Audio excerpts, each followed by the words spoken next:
Hello and welcome to Disseminate, the podcast bringing you the latest computer science research. I'm your host, Jack Wardby.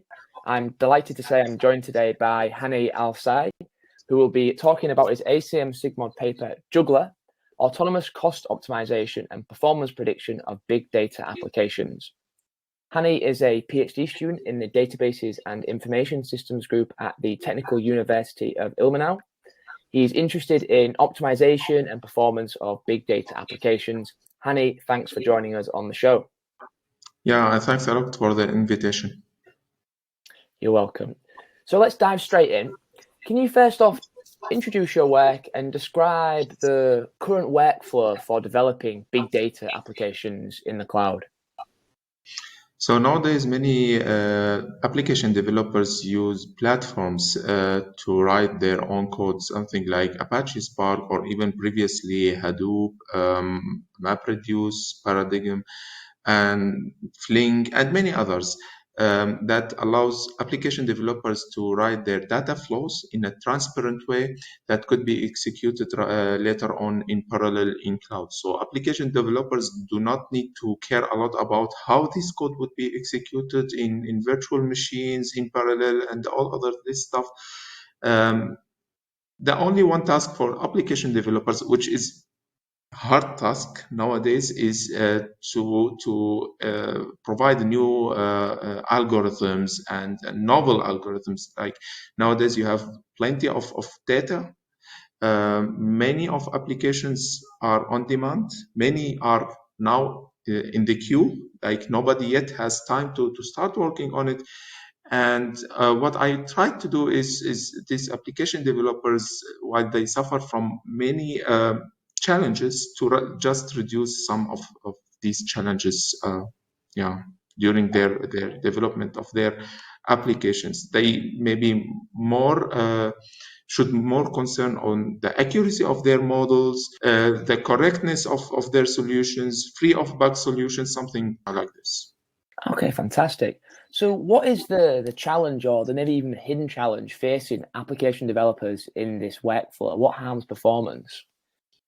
So as I mentioned, so the problem for application developers when they do decisions like which dataset to cache or not. Currently, for example, Apache Spark allow application developers to cache some datasets that they expect that it will be used later on and unpersisted later on when it's not needed, which is a performance aspect that application developer must make this decision because nobody else shall do it.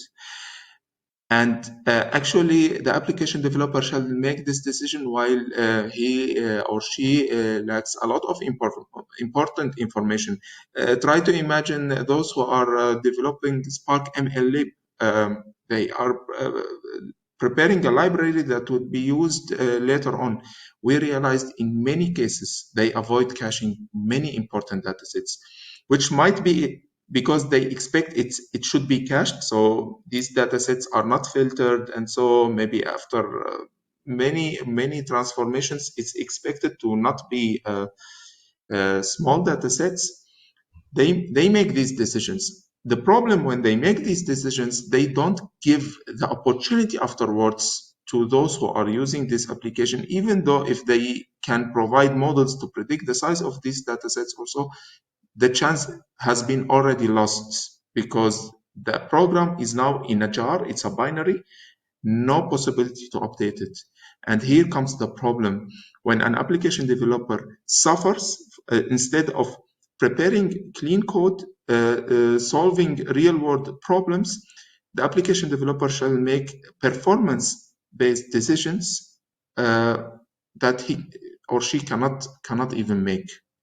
On the other side, the end user, or sometimes online schedulers, has to deal with these jars as they are after the fact, and deal with the decisions of application developers. And we realized in a study we made afterwards, or even during preparing Juggler, we realized for around more than 100 applications from real-world applications in the market currently used, we realized thousands of what we call them anomalies in the sense that whether a dataset is cached while it should not be cached because it's not reused, or a dataset that is recomputed a lot of times and it's not cached at all. How does Juggler solve this problem? So Juggler comes as a framework in between the development and also the usage. So Juggler solves the problem by we applied this solution in Spark itself. The idea comes as follows. It's hard always. We realize many other related work also focus on focus on injecting some or parsing source code sometimes. Yeah, it's not sometimes efficient because also sometimes we deal with libraries that are dependent on another libraries. So also the source code might not always be accessible. Therefore, we simplify the problem as follows. We have a data flow, which is a collection of data sets and dependencies between them, like operators and data sets or RDDs and transformations. So we look at it as only a DAG of transformations. And because we have access to the source code of Spark, we can decide which dataset to be cached and when to unpersist it, because in Spark you have the full control. You can apply your scheduling technique. So so Juggler solves the problem as follows. First of all, we instrumented Spark to get some important metrics with regards to each dataset or RDD. Each dataset in general has number of computations and a cost of computation, which is the cost of transformations required to be applied. Here the cost is the time for computation, and also it has the size. That should be considered, because if it is very big data set and its computation time is very fast, it's not recommended to cache this data set. So the first thing, we get these metrics. We instrumented Spark to get some metrics about each dataset, and our hotspot detector, the first component in Spark, starts ranking these datasets and produces schedules. Each schedule recommends various options of caching and unpersisting of datasets. And the output of this first stage is to know which dataset should be cached and when to unpersist it. And as I said, it has multiple what we call it schedules, which means that it's not only one option to cache one dataset. Sometimes it's cached 2, 3, or more, as many as possible. So this is the first. The second stage is we need to predict the size of these datasets with regards to submitted application parameters. Here, the use case is because we are aware of many use cases like this. Application developers prepare the source of the code that serves multiple use cases. So it accepts parameters by end user, and then the end user selects these application parameters, and on the fly we should predict the size of datasets based on these submitted application parameters. Just simple use case. Try to imagine that it's a predicate of a filter that's submitted by end user. Then of course it influences the selectivity of a filter, and therefore the size of the dataset and the cardinality of these operators, right? So in the next stage, based on the first one, we know what are those datasets, and then we predict the size of these datasets, or Juggler autonomously does all these stuff. After predicting these, just one stage is conducted called the memory calibration. Just briefly, each application has its own characteristic with regards to memory footprint. Here we mean the execution memory. And there is a unified memory shared between execution and caching. So it's important to predict how much the application would utilize with regards to execution, because if the application uses a lot of memory for execution, it will evict partitions of some cached datasets, which is not recommended. with this, we can know the exact cluster size or the number of machines that fits running the application without having any elections. The last one is the performance prediction. So also with regards to selected application parameters, it influences the time, how much it takes. So Juggler conducts multiple experiments of various selected application parameters, train multiple models, and using cross-validation and these techniques to select which is the most suitable model that fits the experiments out of many candidate models. The performance or the execution time model is extracted, and this is the whole life cycle of Juggler. This is conducted in an offline training phase, which requires a lot of experiments. Therefore, it should be noted that Juggler is not recommended for those applications that only run once in the cloud. To be able to amortize the cost of this offline training. So it's for recurring workloads, or those workloads that are run frequently with different application parameters and different data sets, which is, by the way, the majority of use cases in public cloud are somehow like this. As an end user, how do I interact with Juggler? So for an end user is not aware about the terminologies of schedule, for example. What's the schedule? Okay, it caches many datasets or not. It doesn't matter for an end user who might be, by the way, not a developer. So this end user get each schedule as an offer, because we have now runtime prediction. And of course, if we know the optimal cluster size, and we know how much time it takes, you know how many machines you need and how much time it takes. So there will be each cloud provider provides this kind of calculation, and therefore you can know the costs. So in the paper, we just simply mention it's just a multiplication between the time and the number of machines. However, Juggler is also modular in the sense like any calculation could be applied. So the end user submit the application parameters, and because we already have the trained model, Juggler already trained everything in the offline training phase, then the end user receives the offers. Each schedule is an offer, and each offer comes as follows: number of machines and the time and the cost. Of course, for Juggler omits offering those schedules or offers that have others who gives better offers in terms of cost and latencies. Like imagine you have two schedules. Schedule number one takes 1 hour and 2 machines. 1 hour and, for example, costs $100, and another one takes 50 minutes, which is less, and $20. So in this case, the first schedule is not offered. Can you talk us through your evaluation of Juggler, and what were the key insights from your evaluation and your analysis?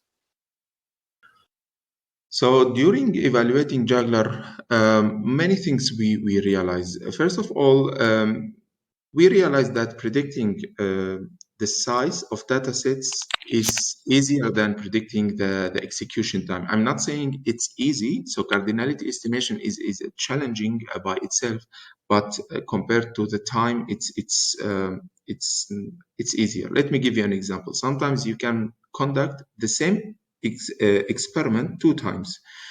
Always you have, if you have, for example, the same input, the same configuration, the same application, always the data sets in terms of size, they are similar. But the time varies from an experiment to another experiment. There are many reasons for this. our experiments are on our on-prem cluster, so it's not in public cluster. So in public cluster, you have a lot of interference, you have multi-tenancy and many stuff. I'm talking about a cluster that is not in use, and also we realize a huge variances. Maybe the reason is a lot of uncertainties with regards to garbage collection, operating system, scheduling, many things. So always, and especially for short-running applications, it differs in percentage of plus 20, 30% sometimes.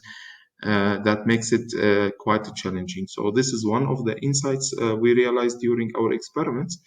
And also we realized that also Juggler, since the optimization of cost is the goal of Juggler, we compare it with other related work, and sometimes Juggler recommends those configurations that lead to longer runs, but the cheapest. You understand my point? So, which means that maybe it might not always, like, optimization of cost is an important goal that fits many use cases, but it's not the only one. Many customers, for example, would accept paying double to reduce the latency.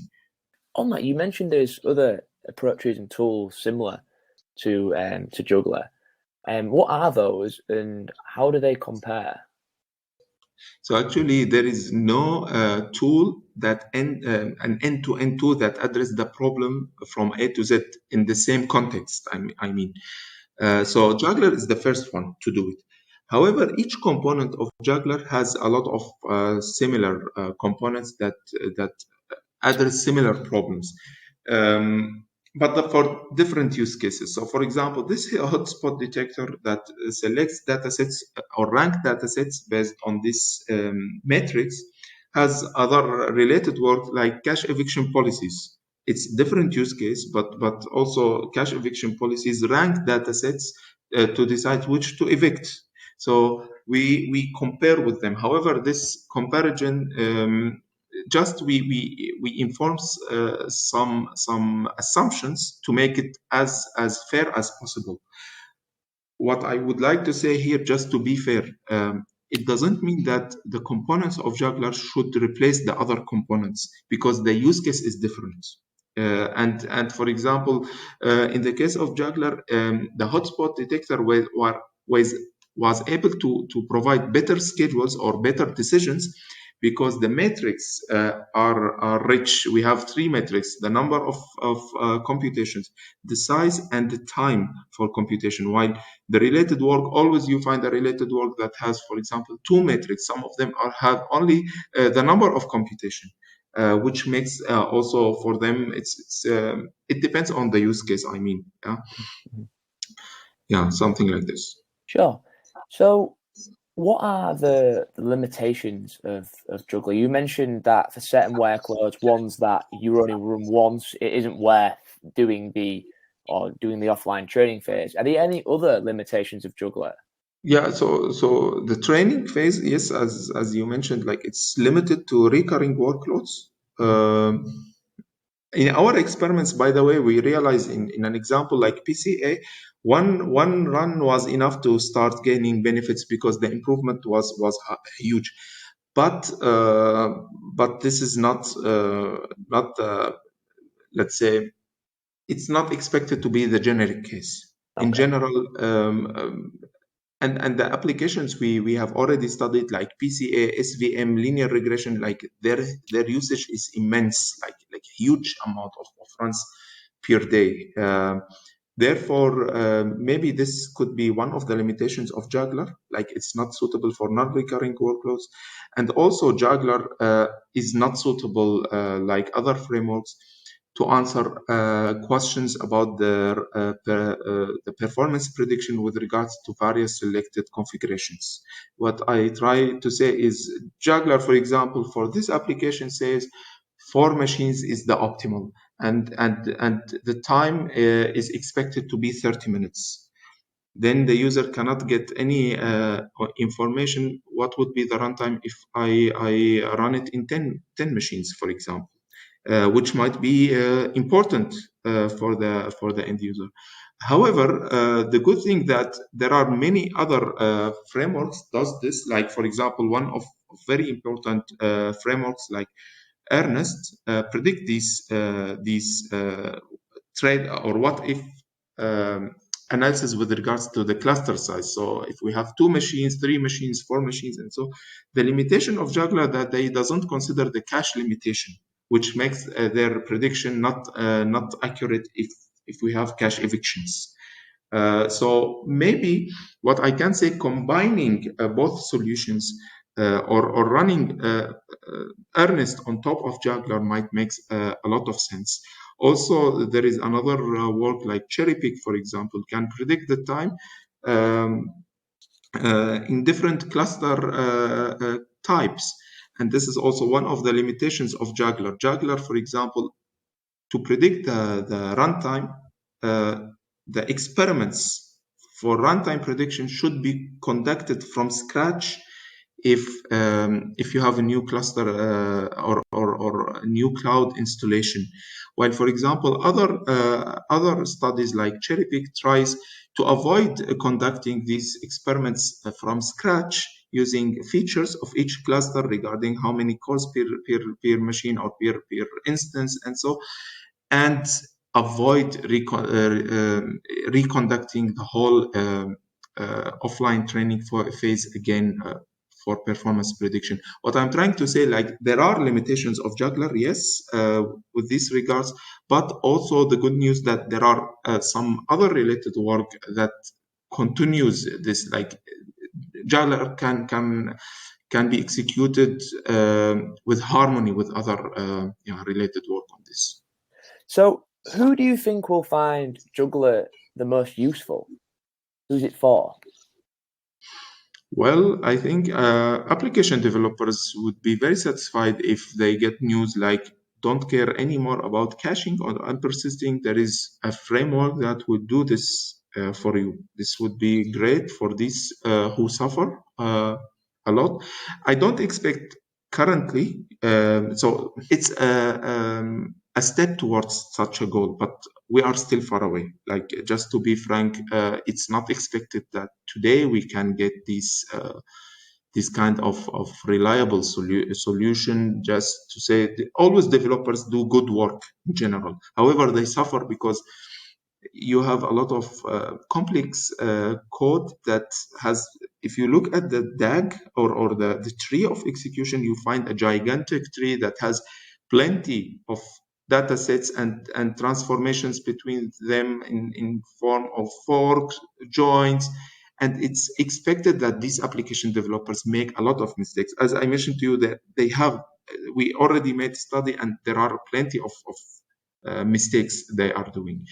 I think this would be good for application developers in one hand, and on the other hand, it will be good for those who suffer from configuration of cluster, like the cluster configuration or cluster administrators, which is a nightmare for them when they have plenty of types of instances. So which type of the instance, and if we change the instance type, what will be the suitable instance size or number of machines? It's totally tough for them. So Juggler can be a step towards make the life easier for both those end users or administrators who select cluster configuration, which is very hard task, and also for application developers who suffer from making decisions while they lack important information. Is Juggler publicly available? Where can our listeners go and find it? Currently not, but we are working on making it public in our GitHub the next maybe few months. Fantastic. So listeners, look out for it. So my next question is, what's the most interesting but maybe unexpected lesson that you have learned while working on this topic? Well, good question. So actually, normally people try to predict. Then, based on their prediction, they make decisions to optimize. So the prediction is a step towards optimization in many cases. Yeah.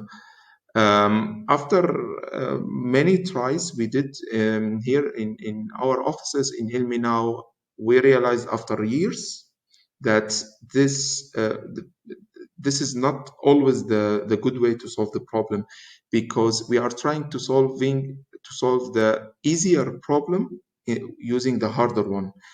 I'm not saying it's easy, so optimization is not easy, but prediction is harder. And we decide to flip the order by, first of all, we optimize, and then after optimization, you have a more robust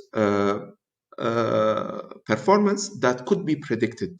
And this is one of the messages of Juggler. That's why you see the optimization takes place in 4 stages, the first 3 stages, and the last one in the sequence comes for performance prediction. And actually, the starting point of Juggler was an experiment. I can share while I was preparing a paper.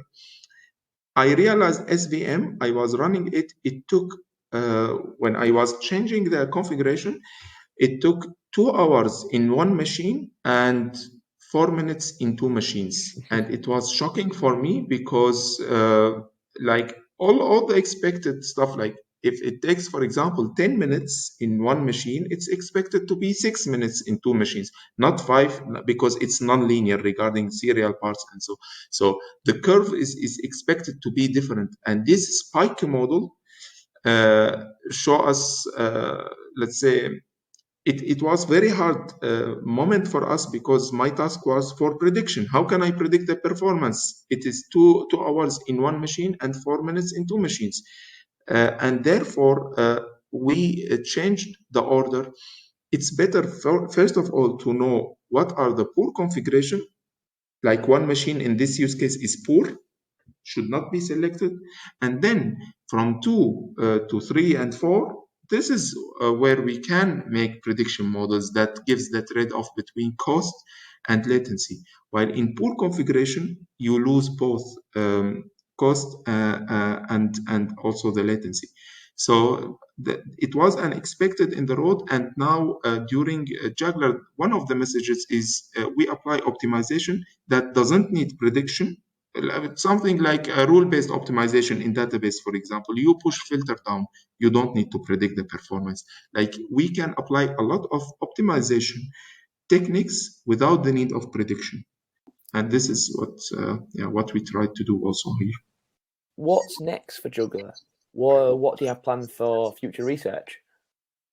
So for the future research, actually, we would like to solve the same problem, but in different way, to support recurring workloads. So many techniques could be applied, like sampling and sample runs, and the challenging part, how to make them lightweight, because the sample runs are not reusable.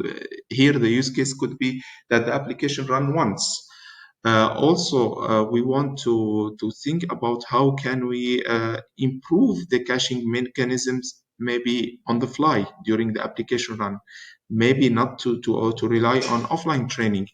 This is quite important, and we are trying to do some research here nowadays on these directions. Last question from me now. What attracted you to this research area?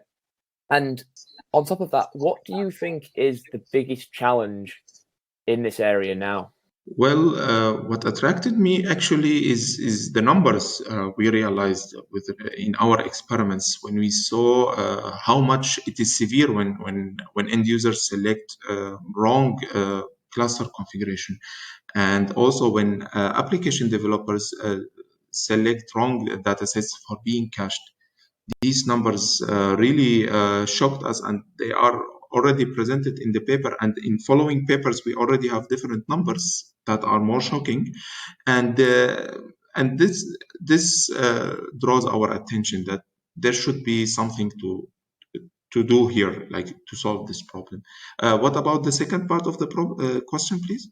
The second part of the question was, what do you think is the biggest challenge in this area now? The biggest challenge is that, first of all, the use case is complicated. You have variety of configurations of options. For example, with regards to how to solve the problem. So you have to select which instance type. For example, in AWS, it allows you to have more than 100 different options. Challenging.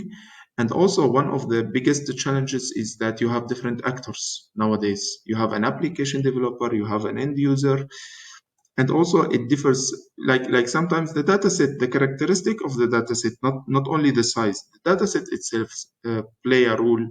The application parameters, hyper application parameters. Also, we mentioned hyper parameters in for example, in machine learning. So we mentioned in our paper that many models are required to be built on top of Juggler, just to avoid having wrong decisions and correct prediction of data set. I mean, the problem is quite complicated, and the problem is few amount of research, not few in numbers, but relatively compared to how much it's serious and it's frequent. Maybe we need more research on this direction. And we will end it there. Thanks so much, Hani, for coming on the show. If the listener is interested to know more about Hani's work, all the links to his papers will be put in the show notes. And when Juggler gets released, I'll be sure to add it to the show notes and retweet it off all of Disseminate social media accounts. So thanks again, Hani. Yeah, and thanks a lot for your time, and thanks for the audience for their listening. Awesome. Great. See you next time. See you.